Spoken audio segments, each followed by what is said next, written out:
आप देख रहे हैं पब्लिक समाचार, पब्लिक के हक में। इस इलाके के अंदर आज इंग्लिश स्कूल का इफ्तिताह हो रहा है, स्कूल शुरू की जा रही है। मैं इसके लिए मुबारकबाद दूं।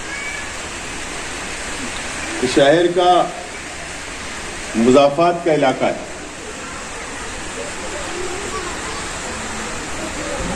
और ऐसे इलाके में जहां पर उर्दू स्कूलें सही तरीके से नहीं होगी, वहां पर इंग्लिश स्कूल आपने शुरू किया। मैं इसके लिए आपको मुबारकबाद पेश करता हूं।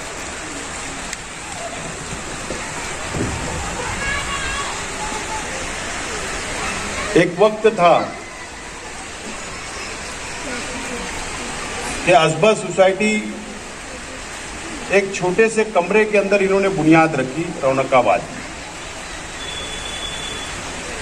नौजवान आपस में सर जोड़कर बैठे और सोसाइटी की शुरुआत हुई।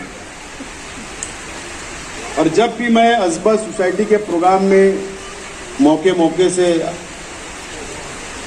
मैं शरीक रहा, तो शहर के अंदर अगर उंगलियों पे गिने जाने वाली अगर कोई सोसाइटियां कल्बे जो शहर में चलती होगी, अदारे चलते हुए, उसमें एक असबा सोसाइटी का नाम शामिल है,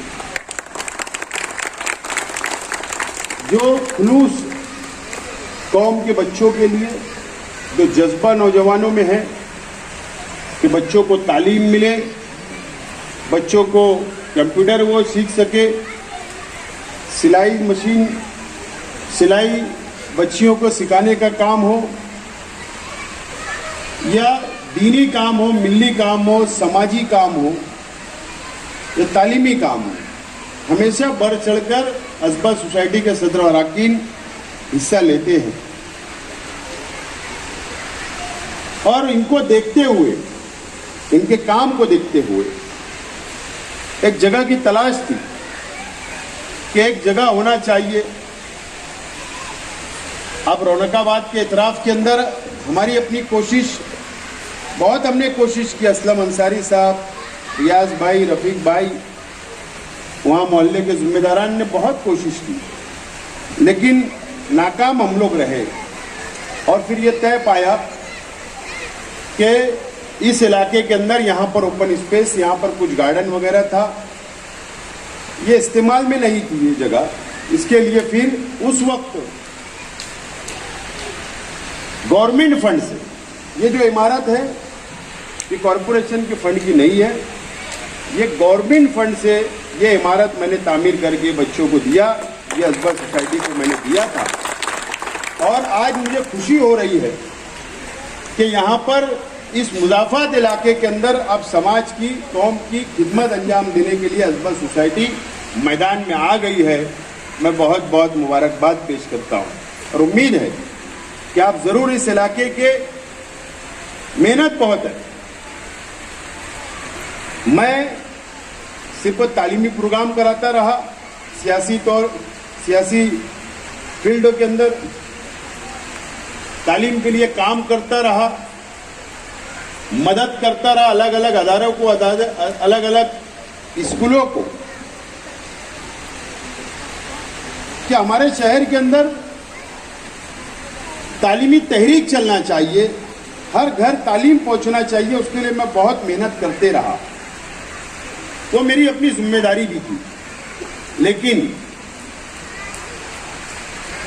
मेहनत इसके लिए है कि अभी 2 रोज पहले जुमा के दिन शेख रशीद कोचिंग क्लासेस का इफ्तिताह अमल में आया और मैं वहां बैठकर, क्योंकि वो उसकी निगरानी मैं खुद कर रहा हूं। ट्रस्ट जो बना है वो मेरे अपने घर का ट्रस्ट है, बाहर का कोई नहीं है। और इसके लिए जिम्मेदारी मजीद और बढ़ी और वहां बैठकर उसको मैंने बनवाया, तामीर करवाया, मुकम्मल करवाया।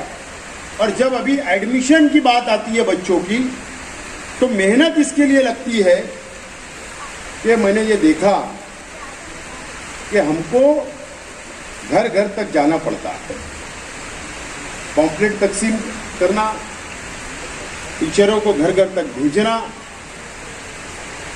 ज़हन साजी करना, वालिदैन की, बच्चों की ज़हन साजी करना, जब जाकर बच्चे स्कूल तक, कोचिंग क्लास तक आते, इतनी मेहनत लगती है। मैंने अभी चंद दिनों के अंदर ये बात को महसूस किया। मैं सिर्फ यही मशवरा देना चाहता हूँ असबा सोसाइटी के तमाम ही सदर और अरकान को कि अगर यहाँ पर आज अगर 20 एडमिशन हुए होंगे तो कल 100 एडमिशन कैसे हो आइंदा साल, इसके लिए आपको सिर्फ अगर हम स्कूल खोल दें और एडमिशन चले आएंगे तो ऐसा नहीं है, बल्कि आपको इसके ऊपर एक टारगेट लेना पड़ेगा और एक एक घर जाकर आपको कन्विंस करना पड़ेगा, उनका जहन साजी करना पड़ेगी वालिदैन की कि बच्चे को तालीम ज़रूरी क्यों, बच्चियों की तालीम ज़रूरी क्यों है।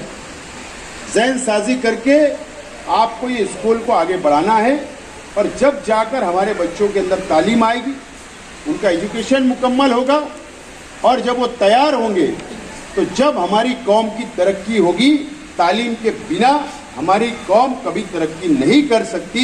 ये उतना ही कड़वा सच है। अलग अलग राय आती है, लेकिन मैंने यही महसूस किया, जो तजुर्बा मैंने लिया, जब तक तालीम नहीं आएगी, जब तक हमारी कौम की तरक्की नहीं होगी, यही सच्चाई है। और इसीलिए मैं खुद वापस मैं अभी आगे आया हूँ। पहले मैं सर एमएलए बना तो मैंने बहुत मेहनत की कि तालीम के लिए तहरीक खड़ा हो, लेकिन इलेक्शन हार गया, मायूस हुआ, जैसा असलम भाई बता रहे थे, मायूस हुआ। लेकिन उसके बाद खामोश भी रहा कुछ साल तक, लेकिन उसके बाद फिर मैंने महसूस किया कि ये जो मुल्क के हालात बन रहे हैं, जो रियासत के हालात बन रहे हैं, जिस तरीके से फिरका परस्ती बढ़ रही है, जिस तरीके से गवर्नमेंट में फिरका परस्ती बढ़ रही है, जिस तरीके से कौम को रोकने का काम किया जा रहा है, तो हम कैसे जीतेंगे। कंपटीशन का दौर है, मुकाबला है, तो कैसे जीतेंगे। हम कोई तलवार बंदूक या डंडा लेकर उनसे जंग लड़कर नहीं जीत सकते। अगर जीतना है तो इस मुल्क में रहकर, इस मुल्क के संविधान के तहत हम लोगों को तालीम लेकर, कलम और किताब लेकर हम लोगों को आगे बढ़ना पड़ेगा, जब जाकर हम इन लोगों से जीत सकते हैं। इसके लिए फिर मैं एक मर्तबा आगे आया और फिर मैंने अभी एक तालीमी मरकज़ 2 दिन पहले इफ्तिदा हुआ और इंशाअल्लाह मैं ये कोशिश कर रहा हूँ, मैं ज़मीन की तलाश में हूँ कि और इस इलाके के अंदर ख़ास तौर पर ये पट्टा, उसके बाद गुरुवार वाट, उसके बाद इस 60 फीटी रास्ता, कि एक ऐसी जगह मुझे सेंटर में मिल जावे कि जिस तरीके से शेख रशीद साहब के नाम से मैंने कोचिंग क्लास वहाँ पर अलीशान तामीर किया, सेम पैटर्न के ऊपर मैं इधर शुरू करना चाहता हूँ, ताकि बच्चों को तालीम अच्छे ढंग से मिले। मेरी अपनी कोशिश है। बहरहाल मिलजुल कर हम लोगों को काम करना पड़ेगा, समझदारी से काम करना पड़ेगा। अगर अदारे पीछे होते हैं, आज आप एक पौधा लगा रहे हो, ये बड़ा होगा, फलदार होगा, उसके बाद मैनेजमेंट में झगड़ा होगा। मैं जो देख रहा हूं ऐसी है ना सर, अभी तो कोई नहीं आएगा हाथ लगाने, बढ़ाने के लिए, पौधे को पानी डालने के लिए कोई नहीं आएगा। लेकिन जब वो पौधा बड़ा हो जाएगा, जब वो फलदार हो जाएगा, जब वो फल देने लगेगा, जब वो साया देने लगेगा, तो फिर फितना पैदा होता है और फिर मैनेजमेंट के अंदर झगड़ा शुरू होता है और उसके बाद वो केस होती है, फिर वो हाई कोर्ट, सुप्रीम कोर्ट तक लड़ते हैं और लेकिन नुकसान किसी का होता है तो वो अदारे के अंदर पढ़ने वाले बच्चों का और बच्चियों का होता है। तो इसके अंदर भड़काने वाले, कंपटीशन लगाने वाले, लड़ाई लगाने वाले भी लोग से आपको होशियार रहने की ज़रूरत है आइंदा, क्योंकि अभी आप शुरुआत करें, जब धीरे धीरे जब आगे बढ़ेंगे, तरक्की करेंगे तो बातें आपके सामने आएगी, तजुर्बा आपको ज़रूर मिलेगा। बहरहाल मैं आपको मुबारकबाद पेश करता हूँ और एक अपील करता हूँ कि SIR का फार्म भरने का काम शुरू हो चुका है। 25 दिन बचे हमारे पास और अभी तक बीएलओ के जरिए जो फॉर्म हर वोटर को बंटना चाहिए था 20% भी नहीं बटा है। तो फॉर्म आपके घर तक आएगा। हर वोटर को फॉर्म भरना जरूरी है 29 जुलाई तक। अगर वो फॉर्म नहीं भरे तो आइंदा वोटर लिस्ट में नाम नहीं आएगा। तो मुकम्मल भरना पड़ेगा, मराठी में, स्पेलिंग मिस्टेक नहीं होना चाहिए। इसके लिए शहर की सर्वे के लिए, फॉर्म भरने के लिए, मदद करने के लिए SIR सेंटर हमने आज से शुरुआत की है। और शहर में 38 कल हमारे पास 38 का मैंने डिक्लेयर किया था सेंटर। अभी मजीद मैं सुबह से बैठा था तो उसके अंदर और मैंने 5-7 सेंटर बढ़ाए हैं। जहाँ भी इस्लाम पार्टी का सेंटर आपको नज़र आए आप वहाँ पर जाइए, फॉर्म लेकर आप फॉर्म भराइए और वापस वो BLO को आपको देना है ताकि आपका नाम यादी में आए। अब इसके लिए बोलेंगे यार क्या होगा, एक बात समझ लेना, ये सर्वे इतना अहम है। अभी मैं देख रहा था कि किरीट सोमैया मुंबई के अंदर एक प्रेस कॉन्फ्रेंस किया और कहा कि महाराष्ट्र के अंदर 50 लाख बांग्लादेशी मिलेंगे, 50 लाख मुसलमानों का नाम कट जाएगा। तो 1 नंबर शहर हमारा है टारगेट। जो मैं कोई सियासी बात नहीं कर रहा हूं, SIR के बाद जरूर मैं सियासत करूंगा शहर में, लेकिन यहां कोई पार्टी नहीं। हम बहैसियत मुसलमान इस देश के नागरिक की हैसियत से हमको SIR का फॉर्म भरना है और हम लोगों को मुकम्मल सावधान रहना है। और जो पॉम्पलेट अभी इस्लाम पार्टी की तरफ से आज से बढ़ रहा है वो आपके पास संभाल के रखिए।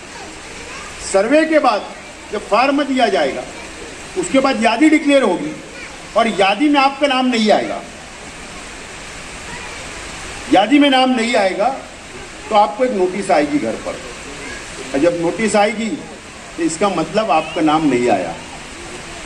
फिर आपसे सबूत मांगे जाएंगे, सबूत मांगे जाएंगे।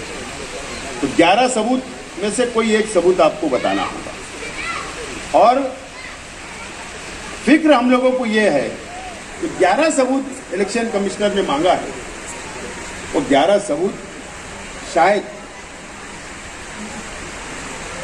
मैं भी नहीं दे पाऊंगा। ये हो सकता है।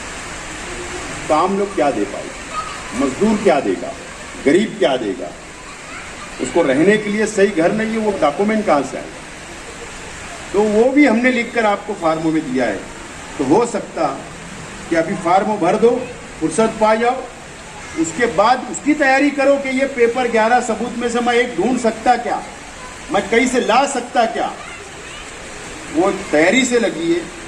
और अगर नोटिस आ गई तो फिर वो सबूत लेकर वापस हेयरिंग होगी, टेबल लगाएंगी गवर्नमेंट, आपको सबूत लेकर जाना है नोटिस के साथ कि ये मेरा सबूत है, मेरा नाम मत काटो, ये मेरा सबूत है। जब भी आपकी मदद की जरूरत है मदद हम लोग करेंगे। तो इस तरीके से बहुत हार्ड सर्वे, बहुत फिक्रमंद वाला सर्वे चल रहा है, उसके लिए सबको फिक्र की ज़रूरत है। मैं तो अपील करता हूँ कि एक गली होगी, गली में 50 मकान होंगे तो 4 तो नौजवान पढ़े लिखे होंगे गली में, किसी के भी घर के हो, पड़ोस के, उनको जमा करिए, किसी के घर के अंदर बैठ के पूरी गली का फार्म इत्मीनान से भरिए। मदद करना पड़ेगी एक दूसरे को, पड़ोसी को मदद करना पड़ेगी, दोस्तों को, रिश्तेदारों को मदद करना पड़ेगी। बाहर अगर हमारी बेटियों की शादी होगी उनको बुला ले तो फार्म भरे, अगर वोट यहाँ आए तो। कई लोग घर छोड़कर चले गए, उनकी वोट यहाँ होगी, उनको बुला ले। आपको पता होगा कि बाहर गए चले गए, उनको बुलाइए। तो ये तमाम चीज़ें आप लोगों को बहुत फिक्र करने की ज़रूरत है। और SIR के सर्वे के लिए हम सब लोगों को, हम कॉरपोरेटरों ने तय किया, इस्लाम पार्टी के, मैं खुद भी, पार्टी के अहदेदार, हमने सब ने तय किया कि ये 25 दिन जिस तरीके से हम अपना इलेक्शन लड़ते हैं, चाहे वो कॉरपोरेटर अपना इलेक्शन लड़े कॉरपोरेशन का या असेंबली का, उस तरीके से हमको ये मुहिम को आगे बढ़ाना है, मेहनत करना है, रात दिन जागना है और आवाम की मदद करना है। ये मिल्ली फर्ज है, सियासी नहीं, ये मिल्ली फर्ज है हमारा। सियासी नहीं, सियासी होता तो मैं बोलता ही नहीं, लेकिन ये मिली फर्ज है, एक दूसरे की मदद करना है। हमें तो क्या होगा, 50,000 नाम कट जाएंगे, 1 लाख कट जाएंगे, सबूत नहीं पेश कर पाएंगे तो क्या होगा, ये आप सोचिए। ये ताकत है कि आपकी अगर रिजेक्ट हो गए तो हाईकोर्ट में पिटीशन दाखिल करने की ताकत है क्या? हाईकोर्ट का वकील 1 लाख रुपया लेगा एक आदमी का, कहां से लाओगे? कैसे लड़ाई लड़ोगे? सुप्रीम कोर्ट अगर जाना पड़े, हाईकोर्ट ने रिजेक्ट की। ये तमाम ही चीजें सोचने वाली है। उसके बाद काला कानून बनेगा, एनआरसी बन लग जाएगी, उसके बाद हमको बोलेंगे ये बांग्लादेशी है, पाकिस्तानी है, इनको भेज दो। क्या करोगे? ये तमाम ही चीजें आगे का सोच के आज हमको सावधान होना है। ये अपील करता हूँ फिर एक मरतबा अजवा सोसाइटी के तमाम ही सदर और आपीन को, जिम्मेदारान को मुबारकबाद पेश करता हूँ। यकीन दिलाता हूँ कि जब भी मेरी अदारे को कोई ज़रूरत महसूस होगी तो इंशाल्लाह मैं आपके लिए साना बसाना खड़ा रहूँगा।